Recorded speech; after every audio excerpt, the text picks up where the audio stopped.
Esta narrativa combina registros históricos sobre a Força Expedicionária Brasileira e uma reconstituição dramatizada da vida íntima de um dos seus pracinhas. A entrega do pacote, 65 anos depois, é aqui tratada como descoberta e reconstrução. Uma ponte entre documentos, memórias e imaginação responsável. 65 anos de silêncio.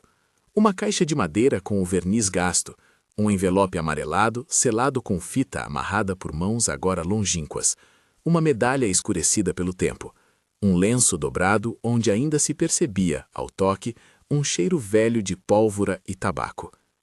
A entrega foi feita numa tarde de sol tímido, em frente a uma casa que parecia menor do que quando ela partira muitas décadas antes. Oficiais com insígnias polidas alinharam-se, como num gesto de respeito tardio, e entregaram aquela caixa a uma mulher que tremia mais por costume do que por idade. Os dedos dela demoraram a desfazer o laço. Quando o papel rasgou, uma pequena nuvem de pó saiu como fumaça de inverno. Foi ali, naquele instante concreto, que a pergunta se impôs. Quem foi ele? Por que aquele objeto ficou tanto tempo guardado? E quem guardou silêncio por tanto tempo?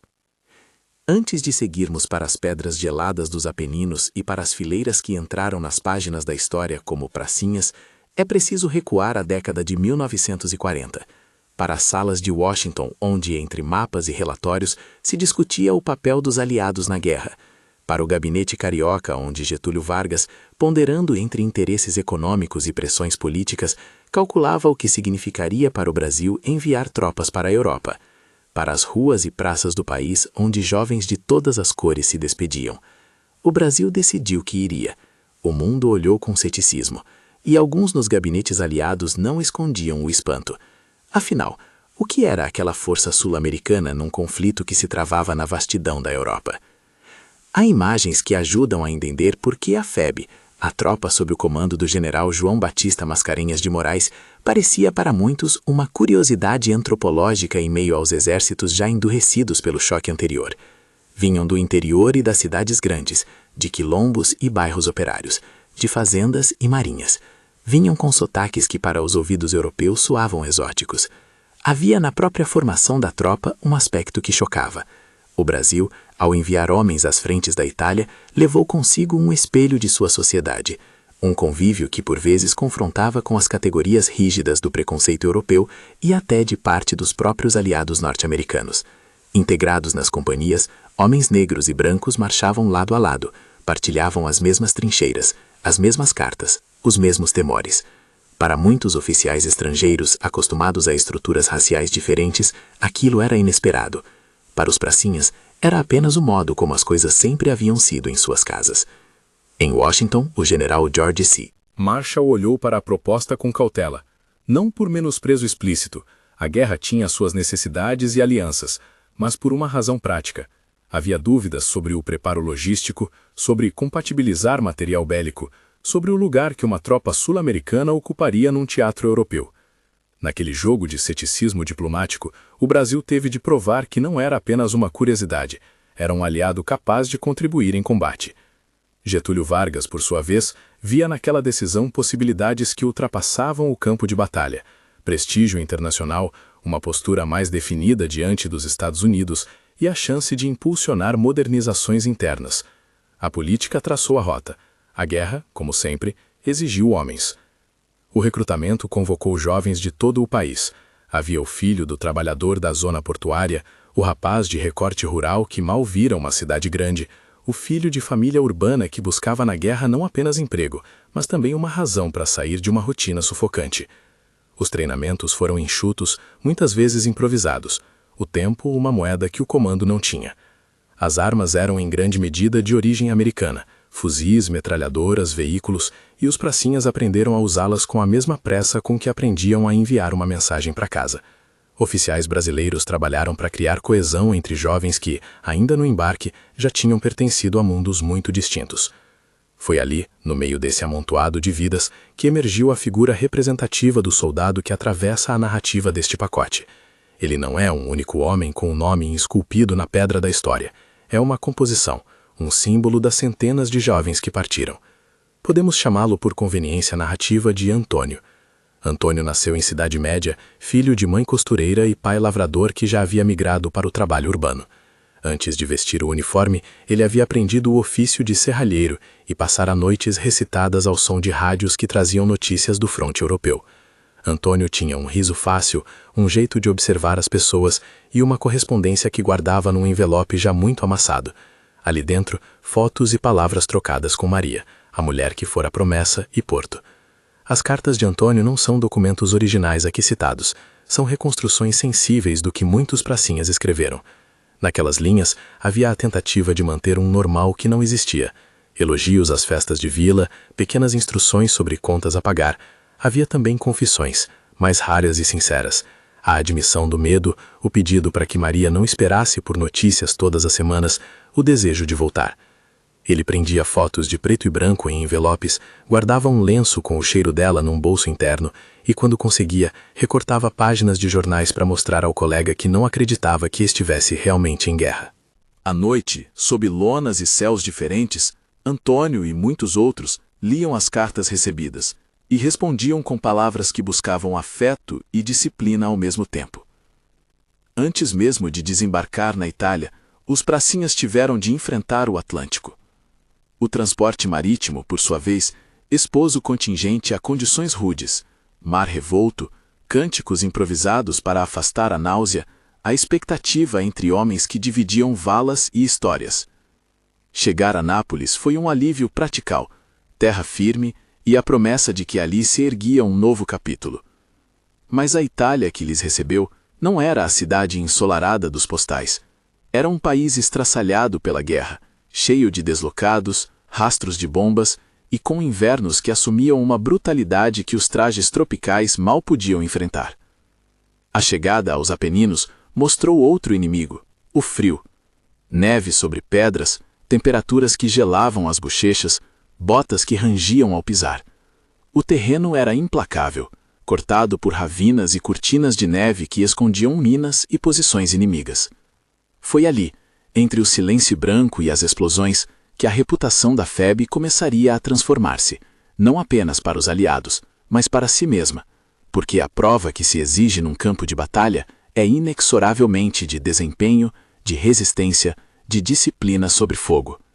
O primeiro contato efetivo com as fileiras alemãs deixou claro para os comandantes alemães que os pracinhas não eram apenas corpos exóticos em uniformes diversos, mas combatentes que aprendiam rápido. Havia relatos de oficiais inimigos que passaram a respeitar, por vezes com surpresa, a tenacidade dos brasileiros. Este reconhecimento, quando veio, nunca foi gratuito. Foi conquistado sob fogo intenso, em noites de patrulha, em assaltos que pediam coesão.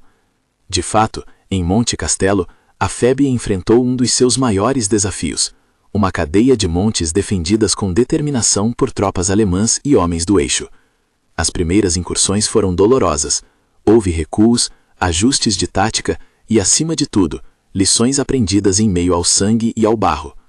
A vitória, quando finalmente alcançada, chegou como resultado de comando articulado, coragem dos soldados e da cooperação direta de batalhões aliados. Não foi espetáculo nem propaganda.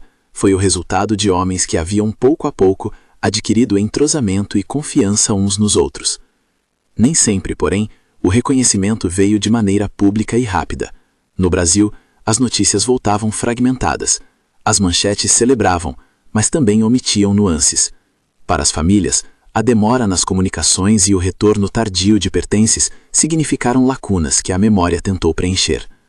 Foi nesse espaço, entre o que a história registra e o que o coração guarda, que as pequenas coisas, um lenço, uma medalha, uma carta, ganharam peso. Tornaram-se mediadoras de afetos suspensos. A própria insígnia da FEB, a cobra que fuma, virou, ao longo do conflito e depois dele, símbolo ambivalente. Piada para alguns, troféu de orgulho para outros, sinal de pertença para quem havia vivido aquilo tudo. A vida cotidiana das companhias podia ser surpreendentemente ordinária entre as escaramuças. Uma mesa de cartas em que se distribuíam as mensagens, o acender de um cigarro partilhado, a reparação de um uniforme rasgado por mãos que sabiam improvisar. O humor era uma estratégia de sobrevivência. As músicas do Brasil enchiam os corações nas horas de folga e aliviavam por instantes a pressão do cenário. E nas cartas havia as pequenas rotinas da esperança, instruções para pagar contas, conselhos para parentes, pedidos para que Maria guardasse o lenço junto ao travesseiro. Não era raridade que homens deixassem com colegas a incumbência de entregar objetos às famílias caso não retornassem. Essas promessas, por vezes registradas em bilhetes de última hora, criaram uma rede frágil de responsabilidade que muitas famílias observariam anos depois, quando finalmente algum objeto regressasse. Entre comandantes e soldados havia também a necessidade de adaptação tática. O terreno antidilúvio dos Apeninos exigia manobras que não eram comuns nas savanas brasileiras. Oficiais como o general Mascarenhas trabalharam para adequar a formação, procurando tirar proveito da agilidade e do espírito improvisador dos pracinhas. Aprenderam a montar posições defensivas, a usar a artilharia de apoio, a realizar ataques coordenados com outras tropas aliadas. A febre por reconhecimento e pelo respeito do inimigo foi uma força motriz que transformou a imagem internacional do contingente. Da surpresa inicial, passou-se, após sucessos táticos, a um reconhecimento que permearia o final do conflito. Uma manhã, numa mesa improvisada dentro de um chalé abandonado que servia como posto de comando, Antônio escreveu uma carta que hoje, reconstruída, soa como promessa e presciência. Não é documento original, é a tentativa de dar voz ao que aqueles jovens levavam no peito.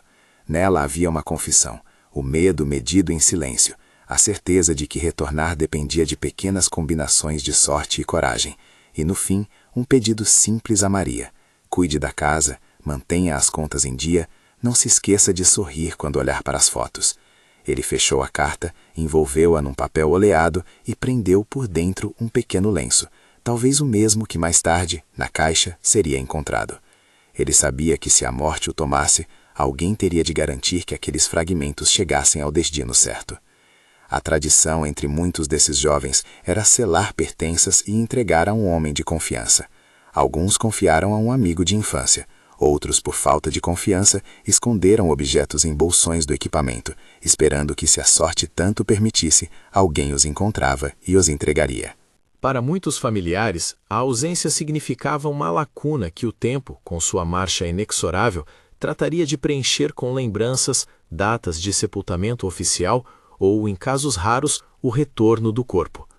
Mas havia também casos como aquele que abriram a caixa 65 anos depois.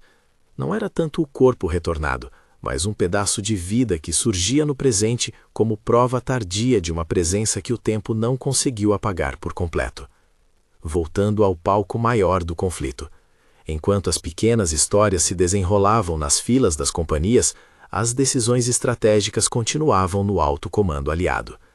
A participação da FEB nas operações na Itália tinha, além dos objetivos militares, um valor simbólico que ultrapassava o campo de batalha. A presença de soldados brasileiros numa frente europeia mudava, mesmo que gradualmente, a percepção internacional sobre o Brasil. Havia um choque de expectativas. Jornais estrangeiros passaram a registrar resultados, comandantes a reconhecer feitos, e o retorno desses relatos ao país fomentou, depois da guerra, debates sobre cidadania, igualdade e o lugar dos ex-combatentes na construção nacional. Para muitos pracinhas, o pós-guerra traria reconhecimento e esquecimento em doses variadas, medalhas e condecorações ao lado de dificuldades de reinserção em um Brasil ainda marcado por desigualdades. Mas, naquele inverno de 1944-45, com a fumaça das batalhas se dissipando sobre as encostas, o que ocupava os pensamentos dos homens era o frio e a proximidade do combate. A formação da FEB, que havia passado por treinamentos curtos e intensos, encontrava agora o teste de sua vontade. Na véspera de uma operação que visava forçar a posição inimiga em uma cordilheira específica, um ataque que exigia coordenação com unidades aliadas e, sobretudo, a coragem de homens jovens com cartas amarradas ao peito, o batalhão de Antônio alinhou-se. Havia um silêncio pesado. Muitos revisaram as pequenas promessas que haviam escrito. Alguns dobraram novamente os papéis. Outros trocaram olhares e apertos de mão que pareciam selar pactos de sobrevivência. A própria imagem do pacote que décadas depois chegaria às mãos de uma mulher idosa foi naquele momento apenas um conjunto de objetos que alguém julgou importante guardar. Ninguém então podia prever se aquele lenço seria testemunha de retorno, se viraria relíquia em gaveta ou se terminaria perdido entre os escombros de um chalé incendiado.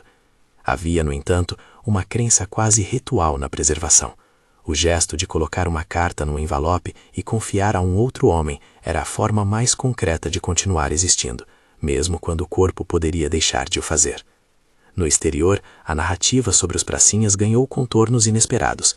Alguns jornais militares aliados reduziram o Brasil à curiosidade inicial. Outros, com o passar dos meses e com a sucessão de atos de bravura, passaram a registrar com mais atenção a performance da tropa. Para os pracinhas, esse reconhecimento tardio teve efeitos práticos, melhores abastecimentos pontuais, maior coordenação logística e, sobretudo, o fim do estigma de curiosidade para um status de contingente efetivo. Para as famílias, contudo, nada disso amenizava a espera. A carta que nunca chegava, a medalha que demorava a ser entregue, o silêncio que persistia, eram todos ingredientes de uma dor paciente que se estendia por anos. Quando, por fim, um objeto retornava, fosse por intermédio de um colega sobrevivente, de um arquivo militar em organização tardia, ou de descobertas em baús e porões, esse retorno assumia peso simbólico e emocional descomunal.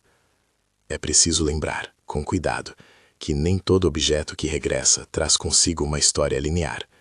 Alguns pertences passaram por diversos donos, migraram entre soldados, foram furtados e resgatados, guardados por familiares de companheiros ou entregues a arquivos sem que a identidade do dono fosse devidamente registrada. Isso explica por que, 65 anos depois, uma caixa pode surgir como surpresa, restos de uma correspondência que alguém, em algum momento, depositara num fundo de saco e esqueceu. A descoberta, quando aconteceu, foi fruto de uma triagem tardia de documentos, de um arquivo que se abriu, de um inventário que buscava fechar lacunas de um passado que insistia em não se apagar. E é nesse ponto, no limiar entre o que se registra em fichas e o que permanece no íntimo, que a história de Antônio e de Maria se cruza com a narrativa nacional. O pacote que ela recebeu em mãos era ao mesmo tempo um objeto privado e um fragmento da memória coletiva. A leitura da carta que ali foi encontrada não só revelou palavras direcionadas a um rosto específico, revelou também o modo como a guerra atravessou pequenas vidas, a forma como os homens tentaram preservar dignidade e cuidado mesmo em meio ao horror. Para a mulher que recebeu o pacote, a caixa foi a confirmação silenciosa de promessas feitas e de enredos interrompidos. Para a comunidade, foi um lembrete. A história é feita tanto de manobras e ordens, quanto de lenços guardados em bolsos sujos. Naquele inverno, com a lua filtrada pela fumaça dos incêndios, e o cheiro de pólvora misturado ao do café ralo, os pracinhas esperavam ordens. Alguns rezavam, outros fumavam em silêncio. Antônio, por sua vez, atravessou aquelas horas com o pensamento preso às linhas que havia escrito e que agora poderiam, talvez, ficar sem entrega. Não por cobiça pessoal, mas por uma ideia simples. O que fazemos por quem amamos define, em última instância, a nossa própria humanidade. À medida que a manhã clareava, o comandante deu o sinal. Homens alinharam seu equipamento, conferiram munições, apertaram cintos. Era o começo de uma operação que, para muitos, significaria o teste mais duro até então. A geografia impunha suas regras. Subida íngreme, pedras soltas, trilhas que se abriam numa formalidade letal. O som das botas marcava o tempo. A retaguarda, a carta, o lenço, a medalha, a pequena quilo que carregavam de vida ficava guardada com zelo, como se o gesto de preservação fosse um amuleto contra a ausência. Nos mapas, as rotas foram checadas. Entre oficiais, havia a expectativa contida e a preocupação técnica com artilharia de apoio e coordenação com tropas aliadas. A FEB aprendera a duras penas a comunicar suas necessidades e a operar em conjunto. Havia, contudo, uma tensão constante. Os comandantes aliados ainda observavam com um misto de interesse e desconfiança, sempre prontos a avaliar se o esforço brasileiro compensava estrategicamente. Para os pracinhas, essas avaliações externas eram palavras distantes. O que importava era seguir em frente, proteger o companheiro ao lado, guardar aquele envelope que talvez nunca chegasse a seu destino. E então, como acontece nas narrativas de guerra, um detalhe mínimo pode decidir a sorte de muitos.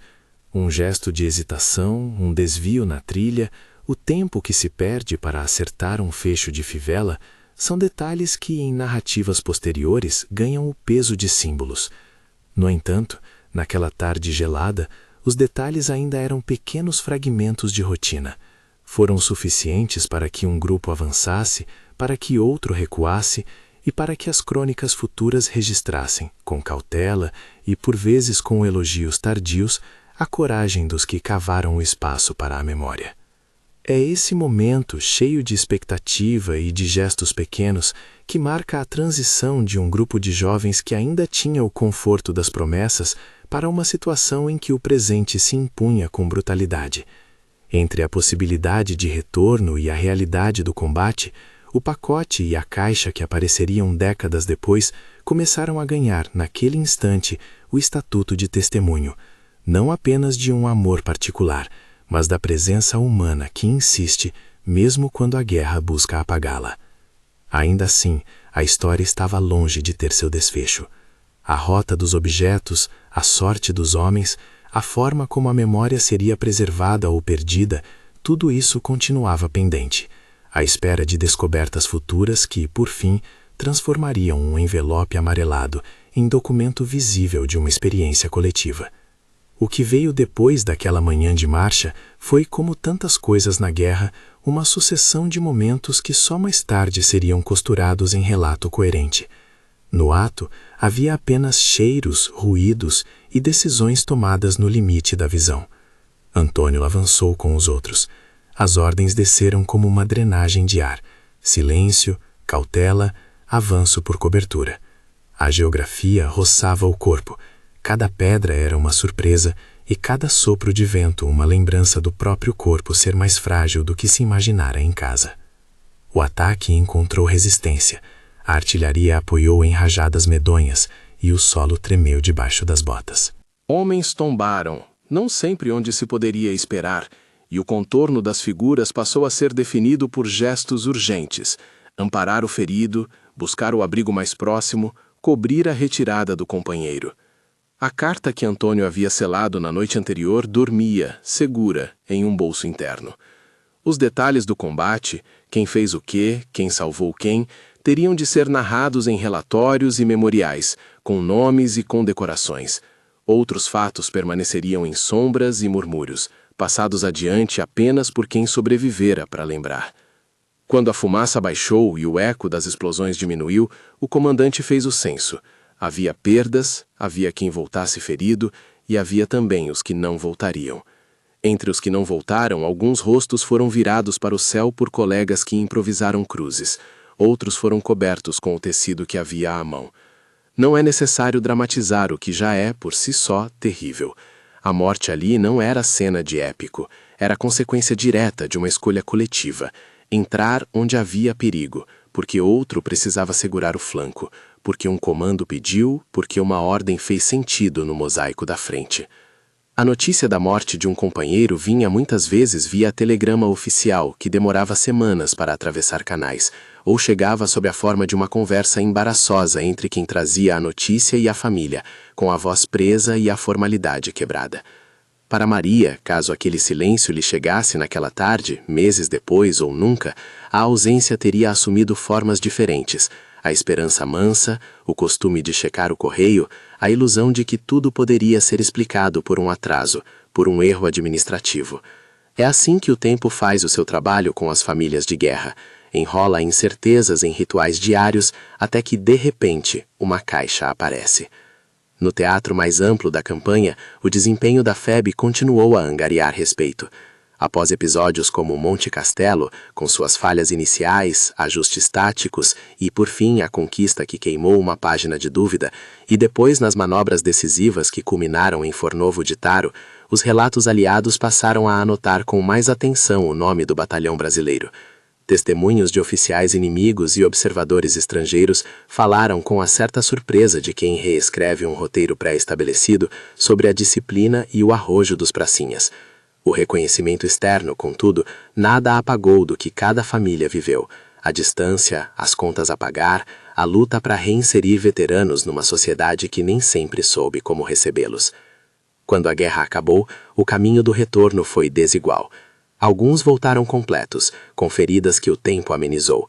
Outros vieram com medalhas e sem corpo. Outros ainda regressaram com uma caixa que dizia pouco sobre o que havia acontecido. Documentos e pertences iam sendo catalogados. Excedentes de bagagem varridos por oficiais que tentavam fechar pastas. E muitas vezes objetos pessoais, lenços, fotos, bilhetes, eram deixados numa prateleira ou entregues a uma repartição que não tinha capacidade de rastrear todos os donos. Assim nasceram desaparecimentos administrativos que, para uma mãe ou uma esposa, significavam anos de incerteza. Décadas se passaram. A memória pública tem seus ritos, desfiles, condecorações, obituários. Mas a memória doméstica vive de outro modo, regida por gavetas, armários, porões, por promessa de amigos, por pequenos testamentos passados de mão em mão. Cada retirada de um porta-objetos pode revelar um cosmos de afetos quase invisíveis, um jornal amassado, uma fotografia carcomida, um lenço com cheiro que se recusa a assumir com a lavagem do tempo. Em algum arquivo militar, numa triagem que buscava organizar documentos remanescentes, alguém abriu uma caixa e encontrou um pacote etiquetado com iniciais, um selo amassado e um lacre que resistira há décadas. A etiqueta, por si só, não dizia muito. Quem a encontrou, porém, entendeu que ali havia algo que precisava ser devolvido ao seu lugar humano. A descoberta foi registrada com a cautela institucional de quem não quer fazer afirmações sem prova. A caixa foi fotografada, o conteúdo examinado, a documentação consultada. Havia um envelope, uma medalha de campanha escurecida pelo tempo, uma fotografia em preto e branco com a violência suave das bordas gastas e um pequeno lenço dobrado com um nó que parecia ter sido feito por mãos pressas. O envelope trazia do lado de fora um nome parcial e um destino sugerido: M. Vila de.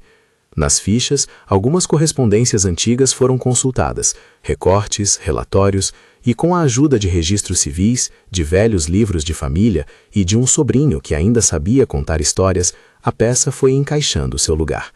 Não havia sempre um fio contínuo, havia, isso sim, fragmentos que apontavam para uma possibilidade. Alguém havia guardado aquilo com o propósito de que chegasse a uma mulher.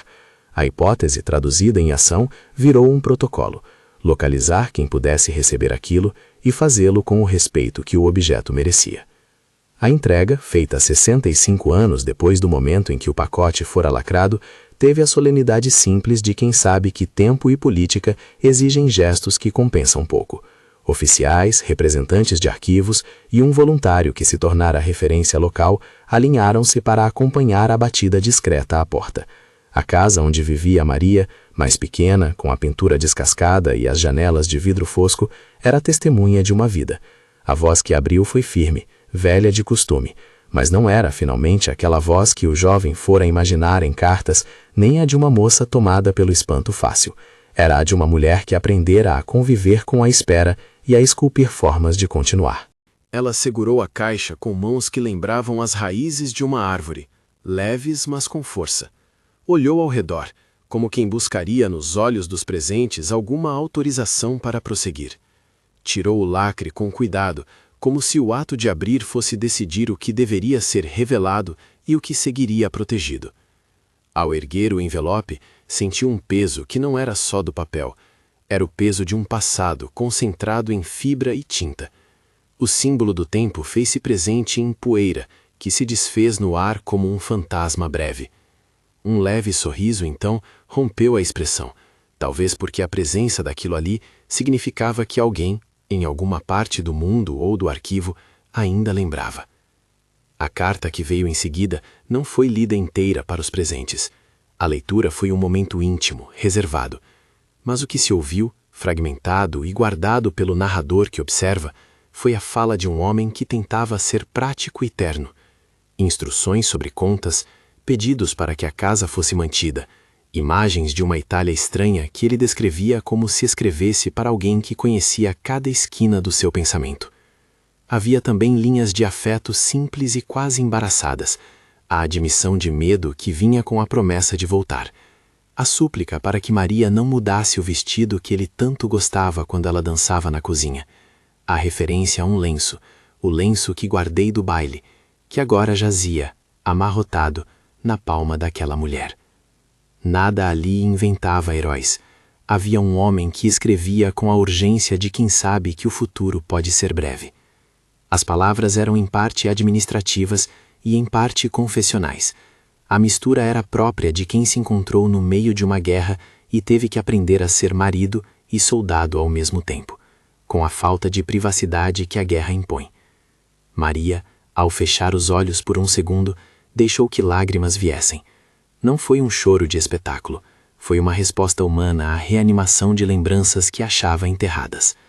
A carta, ao ser relida, concedeu-lhe ao mesmo tempo confirmação e ambiguidade. Confirmava que o amor existira, que o cuidado fora real, que palavras haviam sido deixadas, mas deixava em aberto o que havia acontecido exatamente naquele dia de ataque. E se não explicava, também não atribuiu culpa. A ambiguidade é, muitas vezes, a forma que a dor encontra para se proteger. No ambiente mais amplo, a caixa transformou-se num gesto simbólico. Uma instituição devolvia a uma mulher um fragmento de vida que a história oficial não conseguira restituir a tempo. Para a comunidade, a cena foi notícia pequena, porém poderosa. Para historiadores e memoriais, aquilo serviu como lembrete de que as grandes narrativas são costuradas por milhares de pequenos fios de afetos. Para os veteranos que ainda viviam, foi momento de reconhecimento tardio, e para os familiares que carregavam dúvidas, foi o retorno de um sinal de humanidade. É necessário sublinhar novamente que a composição desta carta e o reconstruto íntimo são fruto de reconciliações possíveis entre documentos e memória. O que restou foi uma reconstrução responsável do que muitos pracinhas viveram. Não se pretende, com isso, substituir arquivos ou testemunhos comprovados. Trata-se de uma tentativa de dar voz àquilo que as lacunas documentais deixam em silêncio. A dramatização, quando empregada, visa humanizar o contexto, não falsificar fatos.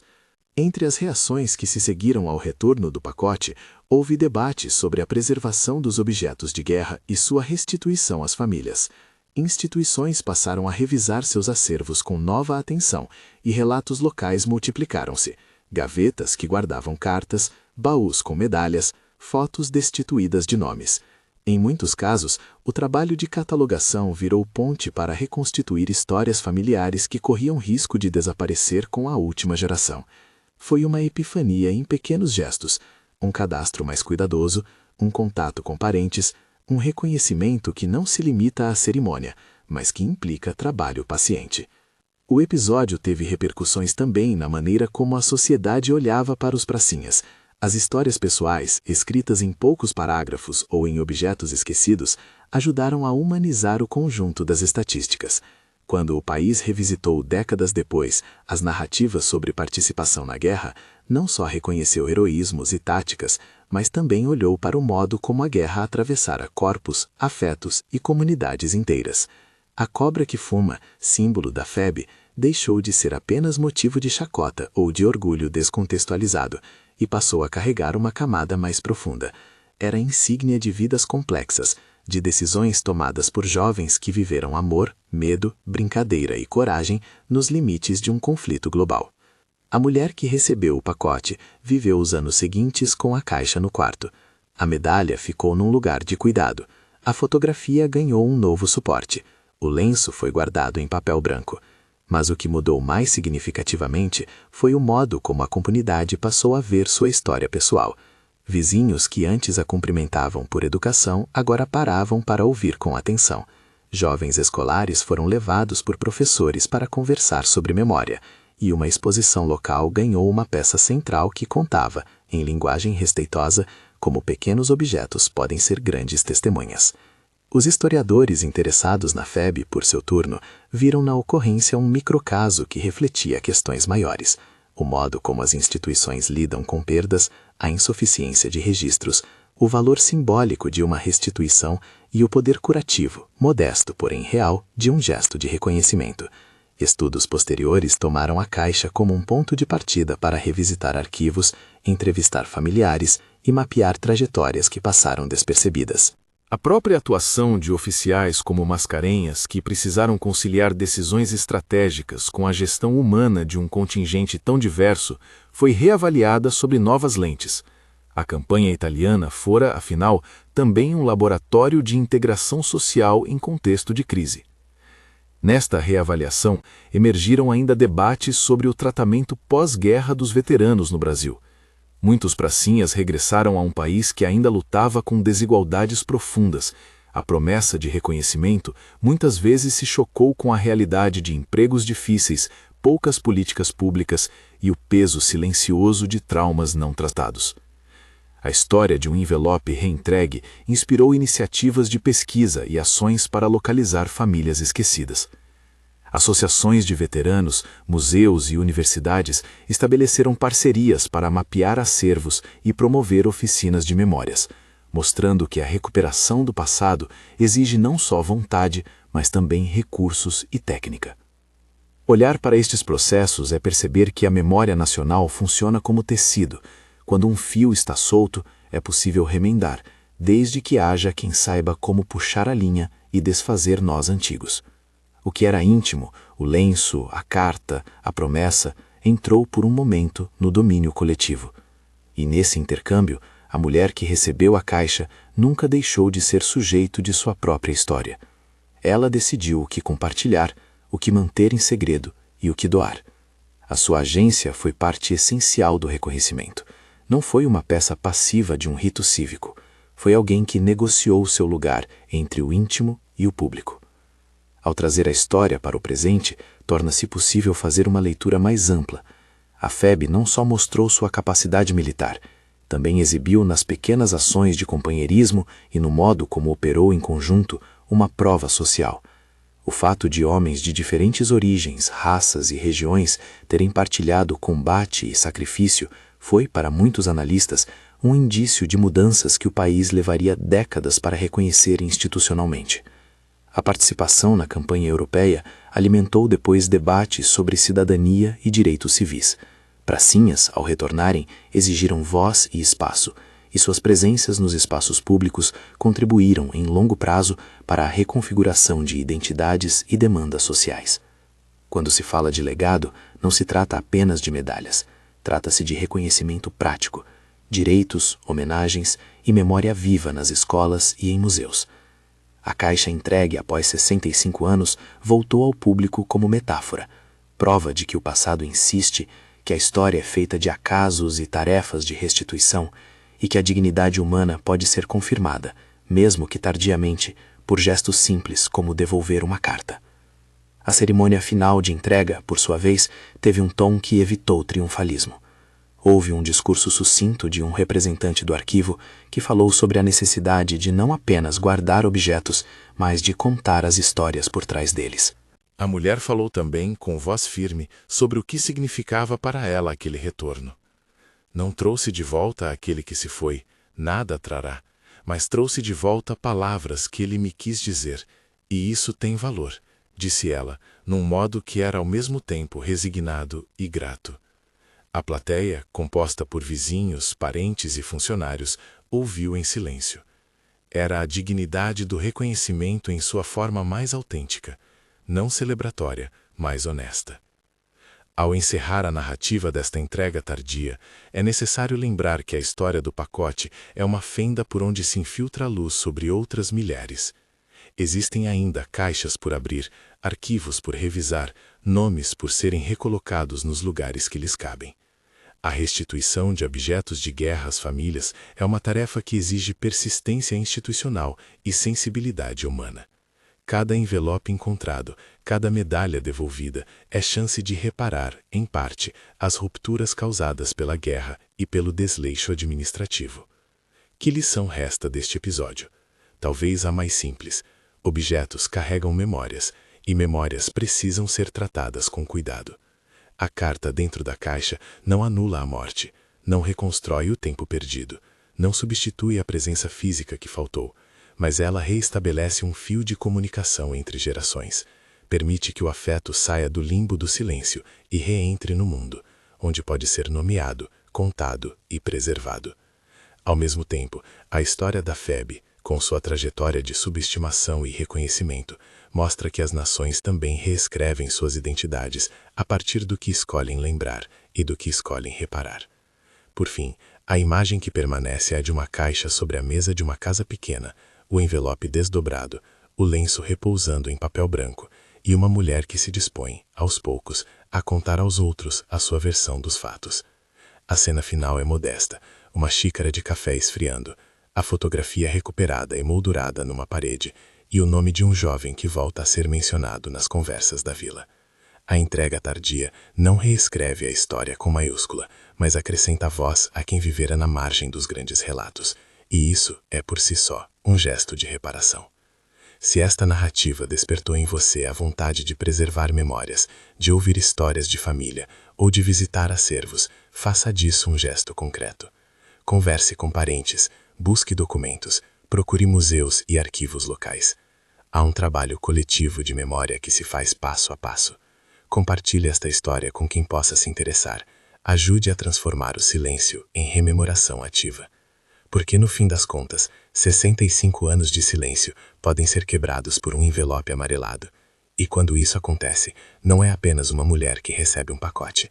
É a própria história que, por um instante, encontra de novo a sua voz.